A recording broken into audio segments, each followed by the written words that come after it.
If you want to rewire your mind for success, for abundance, and to overcome anything in your life, you're going to love this episode of Early to Rise Radio. I'm Craig Ballantyne with my guest, Gavin McHale, and we're going to jump into how the lowest of your lows can help you live your best life. All right, so Gavin, I'm going to ask you to take us back to the lowest point of your, maybe not your life, but your hockey career before you got into mindset coaching and being an amazing coach. You went through a bit of the dumps. Yep. Walk us through that as quickly as possible.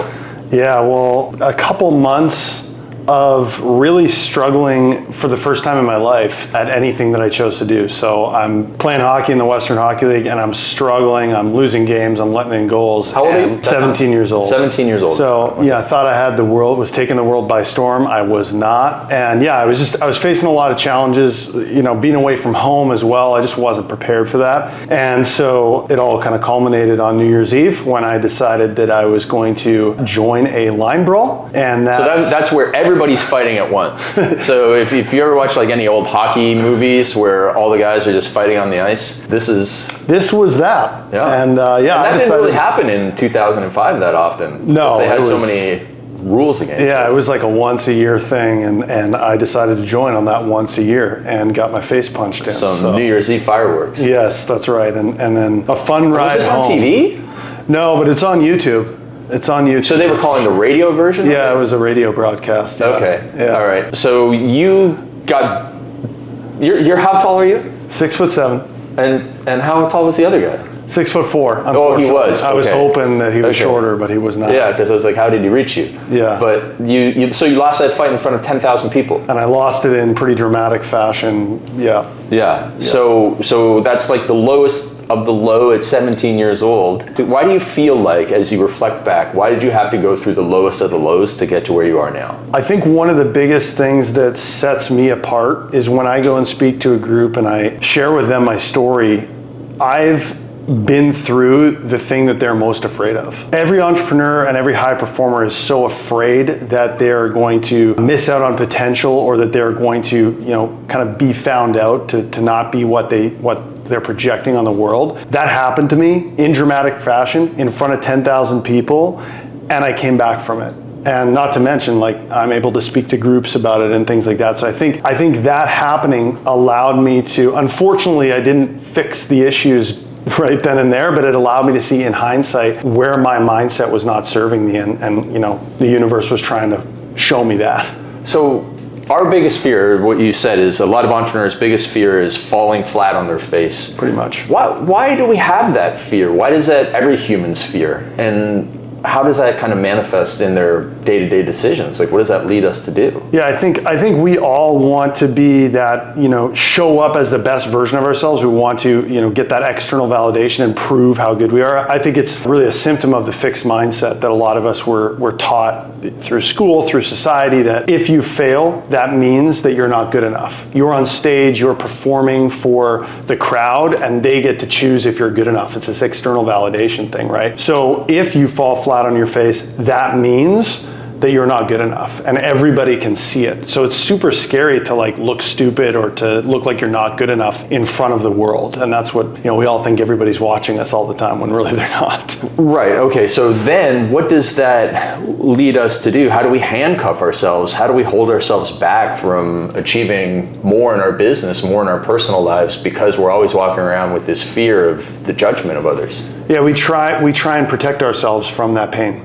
We try and keep ourselves from feeling that pain, from experiencing the failure, from experiencing the fact that I'm not good enough and everybody can see it. We really try and protect ourselves. It's one of these glitches in our brain that it's a stupid human trick, I like to call it. Right, exactly. It's trying to help us with something, but second order effect is it's hurting something else, right? So in trying to keep us safe from failure and being found out, it's also stopping us from taking the risk that we need to take to have success and to get to the next level and to get to a place where we're supporting or helping more people and having more success in general. Yeah, so a lot of people procrastinate through many reasons, but one of them is perfectionism. And recently you wrote an article for our website and shared with our coaching clients about perfectionism. I think there was 3 main things that lead to perfectionism in people. I'm fortunate, I don't have perfectionism, but for those people that do struggle with it, why did they struggle with it? Why are they using this perfectionism, and how do they get over it? Yeah, so the perfectionism, as you have eloquently said in the past, is a perverse form of procrastination, right? They are trying to almost prove to themselves that like, oh, well, it's not perfect, so I can't put it out. But really, they're just afraid that they're going to get found out, right? That they're going to get found out as not good enough, that they're going to get found out as maybe not knowing as much as they think they would, that maybe someone's going to make fun of them, or maybe someone's going to say, hey, you forgot this thing, right? So that forces them to try and be perfect and to never put anything out at all, right? Now, if we can get clear on like, what is the reason behind that? Like, what's the deeper reason that I'm afraid to put something out that's quote unquote not perfect? Usually it comes down to worthiness. Usually it comes down to that fixed mindset that we talked about and needing the external validation. When we can get deeper to that layer and we can start to rewire the brain, that's going to allow you to start to do the scary thing, to take the messy action, because when you can take the messy action, when you can put out that video that's not perfect, you can get feedback faster, and you can recognize that, okay, well, it's not perfect, but I mean, still got some pretty good external validation, some people liked it, things like that, and I didn't die, which is the big thing. Yeah, and I think it's very important for people to understand that you fear this criticism, but in most cases you're really just going to get positive comments on it. Most likely, especially if you haven't done something in the past and like you're putting out your first video or That's a great point. And hopefully that helps people recognize that everyone really wants you to succeed. Yeah. Everyone around you wants you to succeed, and the only people, this was a big thing that I found out, the only people that are going to criticize you probably aren't doing as well as you are. So, funny story is that recently on my Instagram, with the help of our social media team, I put out this video, and it's like, parents stop and watch this, and it's Tom Brady thanking his dad. Mm-hmm. And this guy comments on it, and he says, oh, you have like one kid now and you're giving parenting advice? And it was interesting because it wasn't even parenting advice. Right. But he was so angry, and I'm fortunate. We have a lot of people who follow me. They really ripped him apart. And I just say thank you. Anytime anybody criticizes me, I just like thank you. And it makes them really mad that I either didn't he didn't even read my comment, right? Or it's just like. And I would imagine that it came from, in the past, you did not respond in that way. I would assume that in the past, maybe that bothered you in a way, or even if it didn't, like a lot of people would take that and be hurt about that, right? Well, the way that I used to deal with it is I would spend a long time thinking, it'd be like 3 hours, I'd be thinking of all the perfect comebacks to say. I always generally knew better than to say anything. And yeah, criticism, bothers me, but in that case, because the criticism was so bad, it was so ridiculous. It didn't. But then it's like, oh, who is this person? You click on his profile, and it's clear he's not doing well, and that sort of thing. And I think that's a very important message. The reason why I brought it up is because in most cases, and I've been reading this, I'm reading a Scott Adams book called Reframe Your Brain or Reframe Your Mind or something like that. And it's really just, if people do criticize you, it's because they're coming from a place where they're really struggling or they're really hurt and they're just lashing out. Mm. And so therefore you can't take it personally. You have to just say, you have to feel bad for them, really. Yeah, this is actually something I'm going to be presenting on at our next live event here, is if you can actually put yourself in their shoes, whether it's a commenter or it's your partner that you're arguing with, or it's a client that's not getting results, if you can put yourself in their shoes and have some compassion for where they're coming from, it makes that argument or that frustrating situation so much easier to deal with, because you can recognize, oh, they're coming from a place of fear, or they're coming from a place of guilt or shame or whatever. Or they're tired, or no kidding. Yeah, it's just stuff like that. Yeah, when we look at it from there, you recognize, oh, this really has nothing to do with me. Yeah, exactly. And you said something in your answer prior to that, like rewire your mind or something. That's exactly why we brought you on the team, is to rewire our clients' minds. And you have helped so many people do it, and you've helped them through perfectionism, and you've helped them, even if it wasn't perfectionism, a lot of people were struggling to get started. Mm-hmm. And you rewired their mind so that they were able to get started. Just tell us some of your favorite stories of, and you can make up names for people or whatever, but just, I was working with this person, they were stuck on this for this reason, I showed them this, and here's what they were able to do.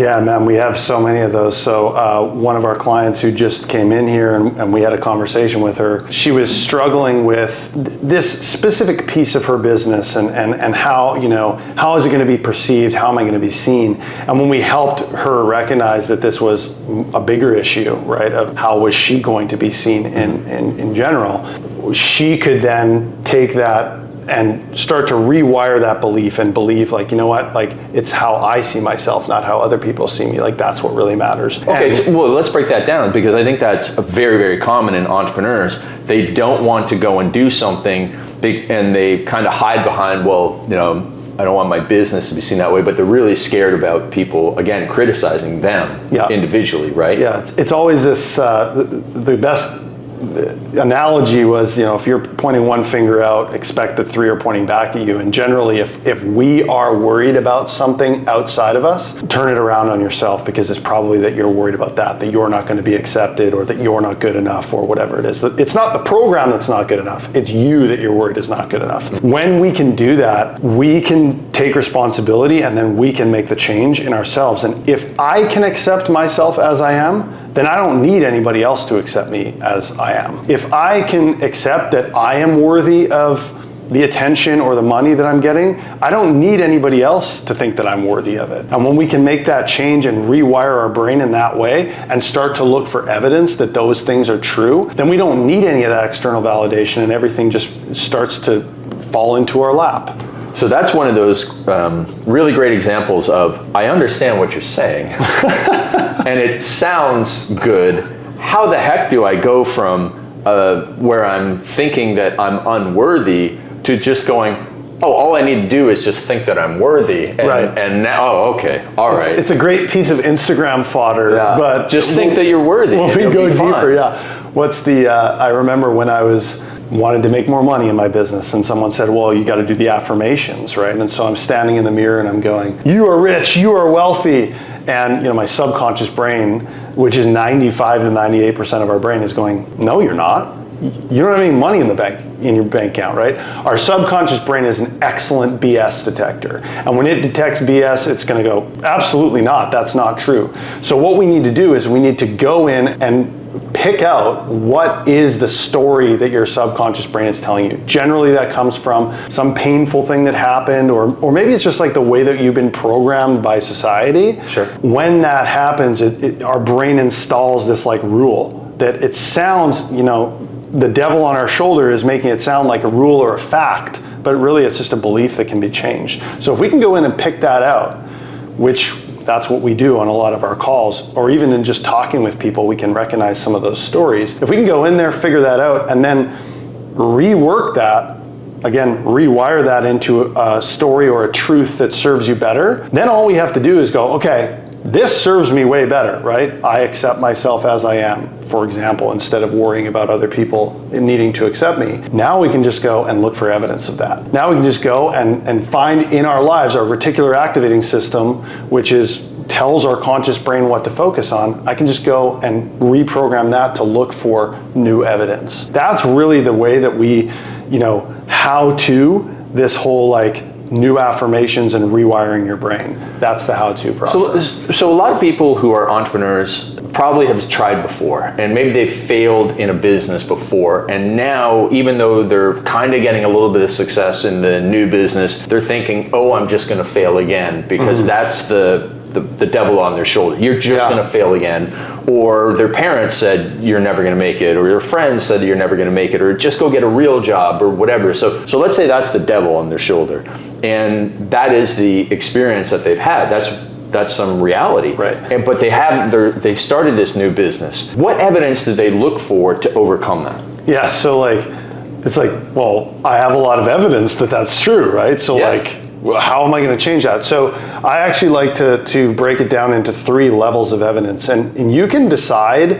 how big or how small you want that evidence to be, right? One of my clients, for example, recently was saying win for him that he was moving in the right direction. The only win was when he made a sale. Well, he sells super high tickets, so that's like once a week, right? What if we could break that down into like every time he has a conversation with someone, every time he books a call, something that happens every day or multiple times daily, now we're getting evidence all the time, right? Which is Super, super important. Now, back to your question. Can you remind me what Right, the question was? so I'm Joe, the entrepreneur, and when I was 18, I started a hot dog stand, and it failed miserably. Yeah. And now I'm 35, and this is I started another business, and it failed miserably, and I worked for a corporation, and everybody told me just stay with the corporate job, and then I started this new business, and it's actually doing okay, but I just wake up in the middle of the night thinking, oh my God, I'm going to fail, and my father-in-law says, you're a loser, and my mom wants me to get a real job, and my wife is terrified. So that's where I am. So I actually used this analogy with a client of mine who was, let's call it, they were trying to make their first 20K month. Yeah. And they're sitting here going, well, how am I going to do that? I've never done that before. And I said to them, okay, you have a dog, right? And they said, yeah. I said,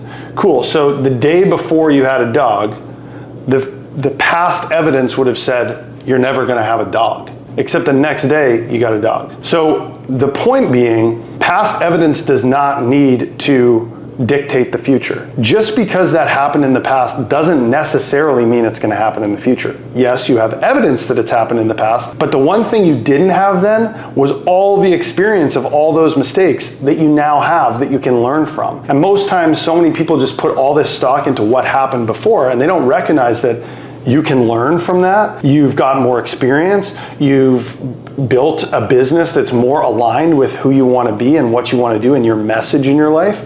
All those things would tell me like, hey, you have an opportunity to do something here based on your past experience, right? If I said I'm never going to be good at mindset because, I got punched in the face 15 years ago, we wouldn't be here, right? So the fact that I could grow. So when we're looking for evidence, it's really important that we look for ideally specific evidence that we have about ourselves. That one time I did that one thing and I had that good sales day. If we can't find specific evidence, well, can we look for something like that's a little more vague, but it's still about us? Like, well, I know that I can learn from this stuff. I know that I can grow in this way. I've grown in this way in my life. Why can't I grow in my business or in my business sense? And then worst case scenario, if we have absolutely no evidence of ever having any success in any place in our lives, well, can we look at someone else who has? Because if I can see that Craig Ballantyne has had success in a similar business, well then why don't I just do a similar thing to what he did? Right? This is all about the growth mindset and really looking at if someone else can do it, and if I can do it in another place in my life, then of course I should be able to do it here as well. Yeah, I think that's very important. And I think it's very important for people to understand, like if you're starting a business and you don't think you can be successful, well, again, look at where you have been successful. Maybe you're a really great, husband or wife or father or parent or really great at golf. Well, all of those things are hard. Exactly. And entrepreneurship is a learnable skill, and it just, it's generally simple in its ways of doing things. So you can transfer your success. You're good at something. There's something out there. You've proven that you can do these things, and you have to transfer it over, right? Yeah, and that's this we're always brainwashing ourselves one way or the other. So why not brainwash ourselves in order to help us? Yeah. Instead of brainwashing ourselves to handcuff us and to keep us back. You may as well look for the ways that you can grow, even if it's in your fitness or as a parent or in a specific sport, and then translate that over to whatever it is you're trying to do. I think some of the most valuable benefit that you can have to the world, and that you are having already, is with getting people out of the scarcity mindset. And you recently created this visualization, 10-minute visualization that we're going to put up on YouTube, and it's amazing. I listen to it every day. Thank you. And so most people go through think their lives, entrepreneurs, people that work in corporate, with that scarcity mindset. They think that the pie is a certain amount of size and that it can't be bigger. They think that there's only a certain amount of money. They think that, especially now that's easy to find bad news and everybody thinks bad news is coming. Very easy. And you have this visualization, this visual in the visualization about going to the ocean. And I want to talk about that because you just shared this testimonial from one of our clients an hour before this interview where she was probably a scarcity type person. She's gone through the visualization just once or multiple times. This was her first time going through it. First time going through it. And she went about and you brainwashed her into thinking abundantly. That's right. And she looked at the world a different way. And then it was one of those magical, like in The Secret where the guy finds the parking space or gets the check, delivered. Right. She made a $4,500 sale, which is like really high for her business. Yeah. All within an hour or so of listening to this visualization. So walk us through the visual in the visualization that can help correct somebody's scarcity mindset. Yeah, let's start with this. Money, we view money on such a pedestal, right? Money at its source is energy, right? Like it used to be a goat, trading a goat for some wheat, and then it was, we had these metal things, and then we had paper, now it's just numbers on a screen, really, and credit cards, right? So money is just energy. So if we look at the fact that how you view something like money is probably how you view most of the things in your life. And if you feel that there isn't enough money, or the pie is only a certain size and we can only take our small slice, well then you probably view relationships that way, you probably view your fitness that way, you probably view your work that way, and you probably view time that way, that it's scarce. I'm never gonna get enough, I'm never gonna have enough. And that's not a way I wanna live my life. Now the visual that I take people through is what I like to call the ocean of abundance, right? And it's like, okay, you're at the beach and you're looking out on the ocean, and when you look at the ocean, one of the coolest things I think about the ocean, I live in the middle of the prairie, so we don't have much ocean. In Winnipeg, yeah. Right? When you go to the ocean and you look out, you can't see anything out there most of the time, right? So we're in Cancun, you look out, it's just ocean. Right, and even here, there is an island 30-minute boat ride away, but you can't even see it. Right, and that just reframes how big the ocean really is, right? Because that's only a 30-minute boat ride away and you still can't see it. And so if we look at the ocean of abundance and go, if you were to be at the beach and think about the ocean and the sun's shining on it and it's like diamonds, right? It looks like diamonds when the sun's shining on it. If you picture the fact that the ocean is a representation of abundance, that is an incredibly powerful visualization. We have a visitor. Talk about abundance. That is an incredibly powerful visualization, that the ocean basically represents money and represents everything that you can have. And so if you think about that and you're on the beach and you're thinking of how big this ocean is, imagine how much money and abundance is available to you as a human being. The universe or God, there is no limit to the amount of abundance, just like it feels like there's no limit to the amount of water in the ocean. And I think when you can start to reframe and think about the only limits that I have on my income potential is what's in here, everything changes, because you're I can just start to believe that I could make more money whenever I choose to. Yeah, absolutely. And I think that, the more that you pay attention to the news and all that type of stuff, and the more that you surround yourself with negative scarcity-minded people, the easier it is to get in that scarcity mindset. And so to have this, again, it's an amazing 10-minute visualization. And I don't want to be one of those people who are I drove to the place and I got the best parking spot. And when I got the parking spot, there was a check sitting in the parking spot. But the day after I did 3 of them, Daniel, who's one of our other coaches, he and I own a Fit Body boot camp, and we've been trying to sell this thing, and he sends me this message, say, hey, we just sold it, for 6 figures, it's amazing, awesome. And then one of my other friends who I another joint partnership with, it's hey, you know what, we did better this month than we expected. It's and then I'll take a small cut. Yeah, right. Cut. And then Michelle's dad sends us $1,000 to buy a Bluetooth speaker. We bought a $15 Bluetooth speakers. Now we got $1,000, right?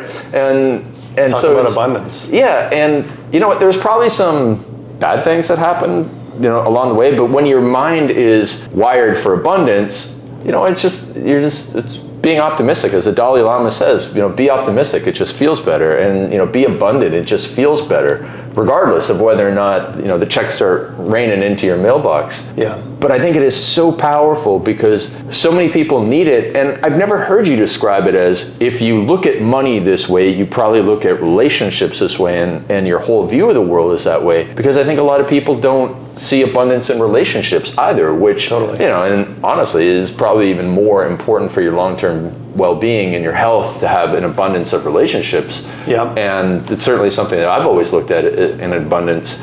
And that was a really, really neat way of saying things. And I've never heard it said that way before. So in addition to understanding that there's an abundance of energy, money, everything out there. What other ways can you correct people's mindsets when they come from that scarcity background? I think I often just tell people, let's look at the facts, right? So how far back can we pull it? If you are listening to this podcast right now or watching it on YouTube, you have access to a cell phone, a laptop, internet.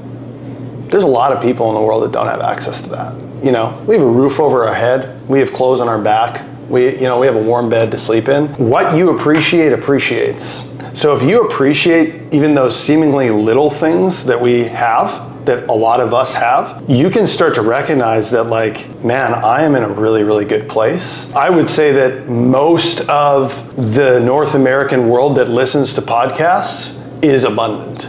Sure. I mean, we got it pretty good, right? If you've been to other places, if you've been to other countries and seen the way they live, and if they can be happy, how can you not be happy with what you have? And when you shift that, now your reticular activating system, the better it gets, the better it gets. Your reticular activating system is now looking for other ways to prove that there is abundance everywhere. Yeah, with the reticular activating system, share the most common story that people use to explain what the reticular activating system is, like about the color of the car. Yeah. So you're looking to buy a new car and you see that car everywhere, right? Especially, I want to buy a red car. We see red cars driving around everywhere for that 2-day period, right? Yeah. Or you're looking to buy a new house, you see for sale signs on every lawn, it feels like, right? And now you're Googling all these houses and trying to figure out what the price is. That is our reticular activating system at work going, normally we wouldn't focus on this stimulus because it doesn't matter in your life, but now you've told me that it matters, so I'm gonna look for it, right? So if we have constantly programmed it to look for negative news, right, by watching CNN or the news or whatever it is, it's going to continue to look for negative things. That's one of the glitches, right? It only looks for things to further the belief that you already have. So can we decide to program it in a way to look for better things, to look for abundance, to look for opportunities? It will. That's the best part. So recently you did this amazing masterclass for people that signed up for it. There was almost 100 people there, and there's so much interaction with you in the comments. What were you surprised or not surprised by, or like, oh yes, that reaffirms what I'm teaching here? What were some of your biggest takeaways from the chat part of that mindset training? It was almost overwhelming. Yeah, it can be. I think the biggest thing was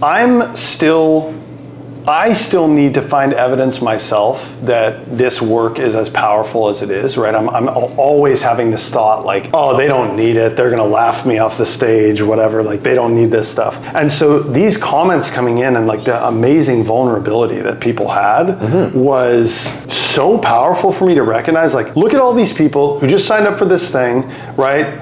From an email list.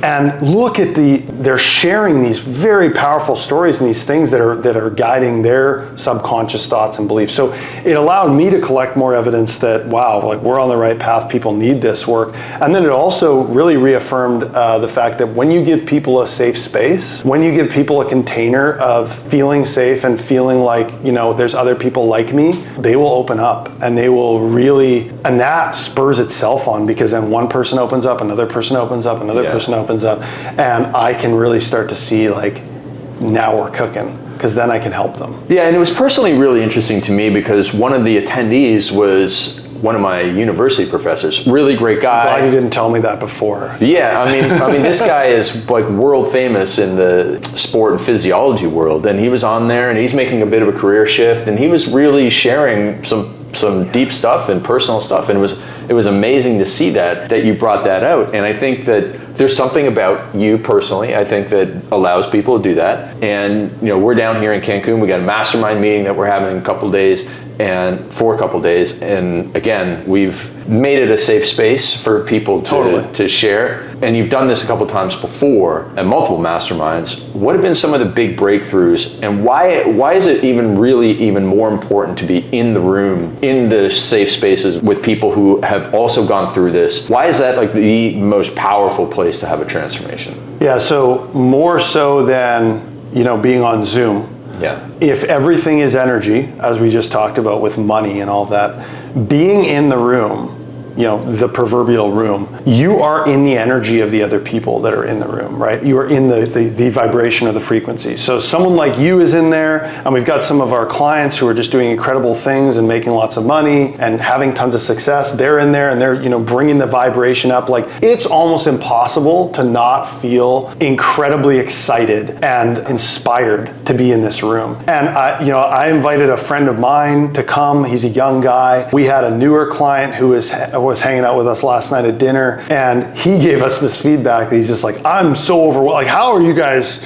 know all this stuff? I'm so overwhelmed. And I said, that's one of the best things, because you recognize that there's like so much more that you can learn and so much more than you can know. So when you're in these rooms, you start to see like, hey, that guy or that girl is just like me, and they're crushing it. Like, and in talking to them, I recognize like, we're not that different. So all I have to do is just keep putting one foot in front of the other, keep moving forward, and I can have that business and that lifestyle that I pursue. That's the co-opting of the evidence. Yes. That you talked about before. 100%, because that other person is showing you evidence, because they're similar enough to you that you can see yourself in their shoes. Yeah, I mean, hey, listen, you spend enough time with really rich people, and you notice they're just as goofy as you are. Some of them, if not more. So, yeah, and I mean, listen, just because they can make a whole bunch of money doesn't mean that they know how to work out or know how to dress themselves or anything. Or what did you say? Know how to turn on a computer? Something. Well, yeah, I mean, my favorite Bedros story is that one time he was writing all his emails on a laptop, and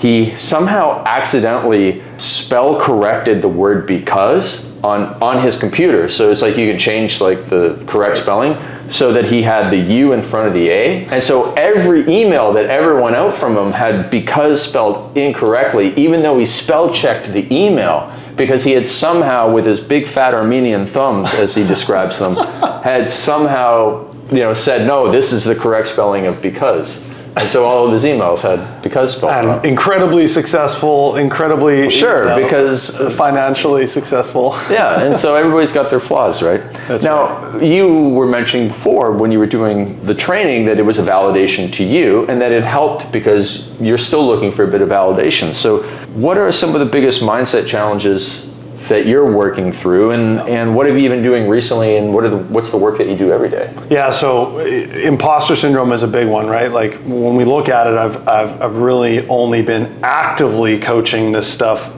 for a relatively short period of time. I've been living this for the past 30 years or so of like trying to figure out my mindset and being intentional about that stuff. I just never knew that it was going to lead to this. So I'm relatively new, so I'm working through the imposter syndrome. One other thing that I have struggled with in the past, and I think a lot of people do, is we get told a lot of different messages. I'm right now fighting between, as you know, that I'm working on a book, and I'm fighting between done is better than perfect and good is the enemy of great, right?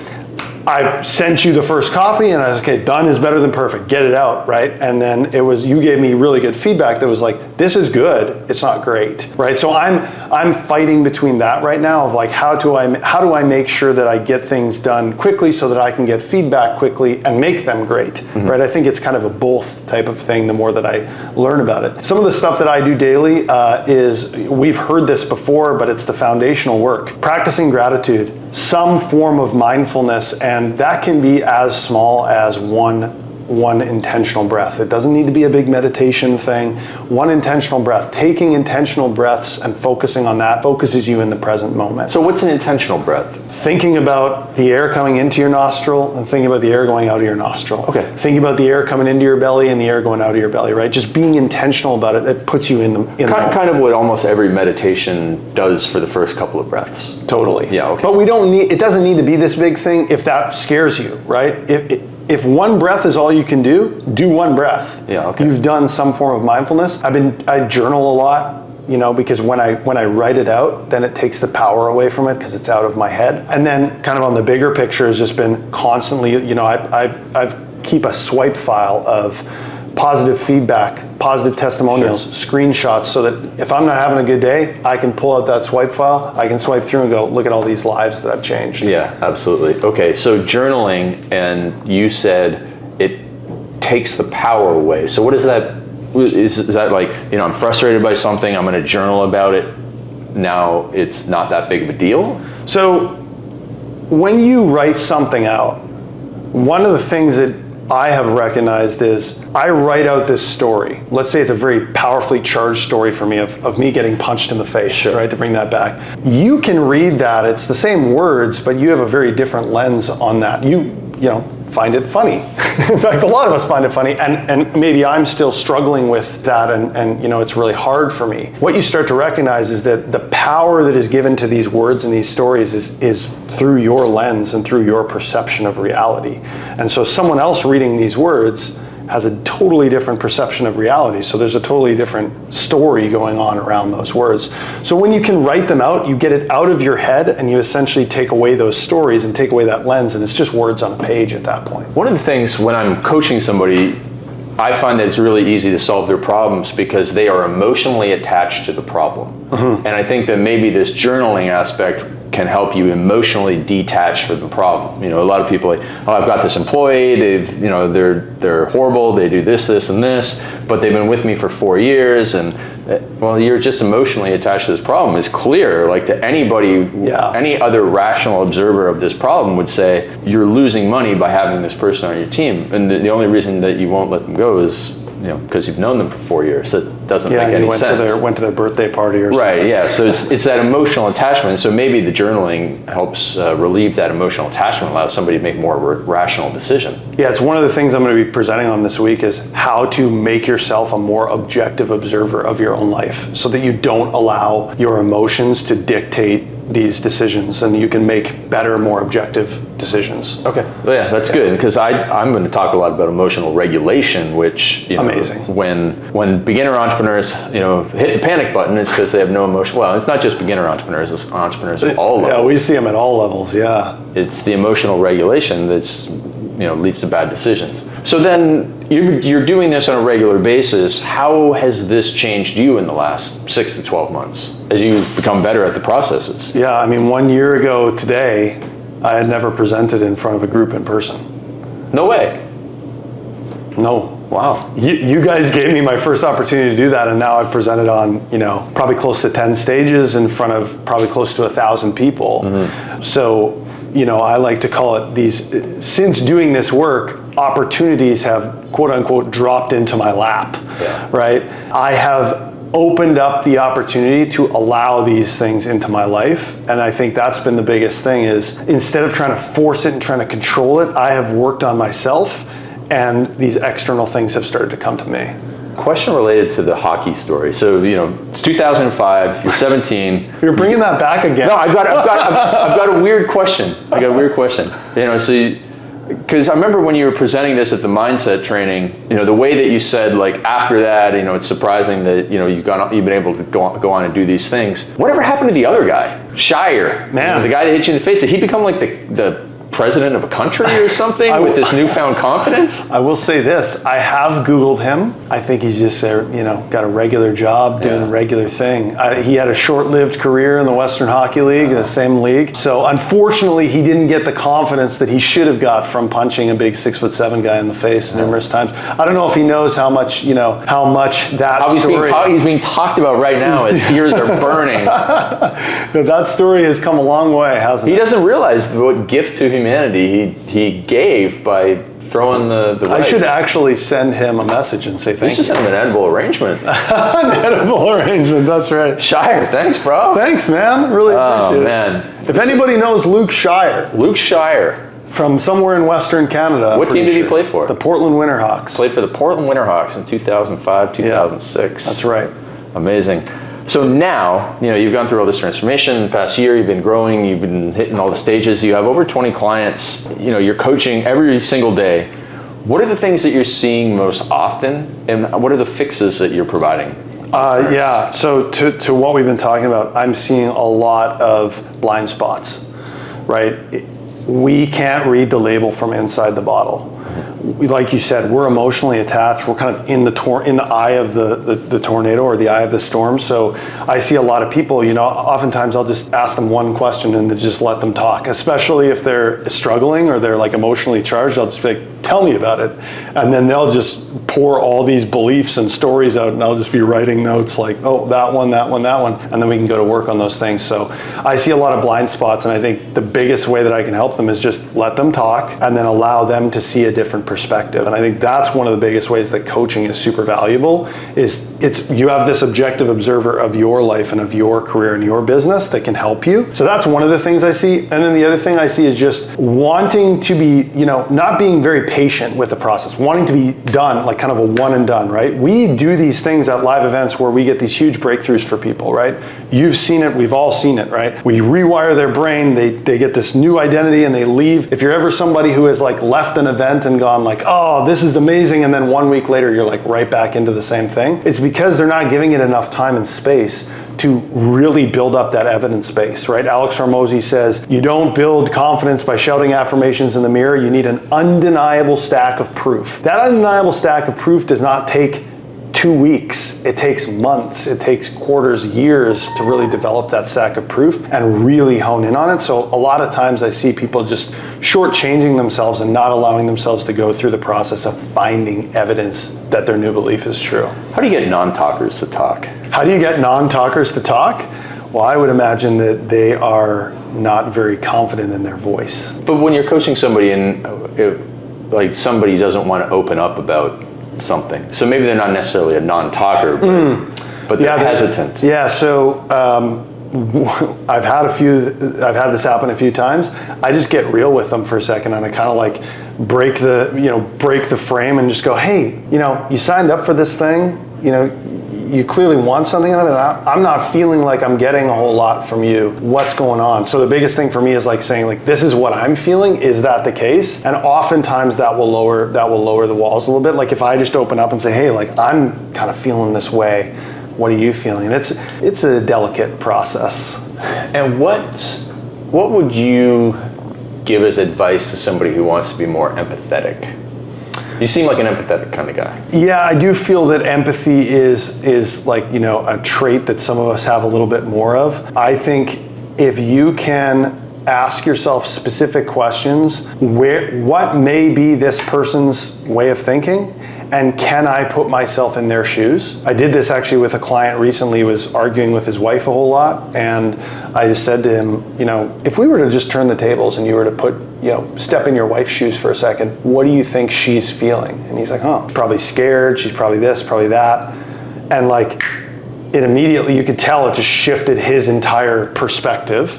Got an email the next day. He's like, my wife and I had a great chat. I don't know if it's this magic woo-woo that you did, but I think just putting yourself in their shoes and saying like, where may they be coming from? Because I believe that everyone's doing the best they can with what they have. And if you can believe that and then put yourself in their shoes, you probably get a sense that they're trying too. It's not like they're trying to be, difficult or they're trying to argue with you all the time. They don't want that either. There's a reason that that's happening. Yeah, I think that's very important. They don't want that either. And so you can help them through it. Last thing I want to ask you about is somebody who's liking this and it's like, man, this gives me some hope. What's the first step to rewire the brain for success? I think the first step to rewiring your brain for success is recognizing the places, like what are you afraid of?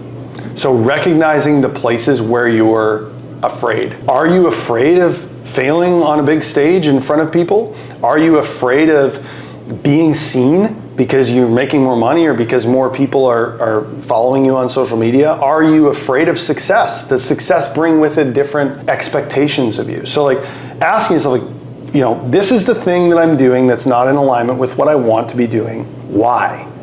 Like really sitting down and it might not be an overly fun conversation with yourself or an overly fun journaling session, but if you can recognize that the reason why this is happening is because I'm scared of something, it's always because you're scared of something. What am I scared of? Now we can bring that out into the open and it's not quite as scary.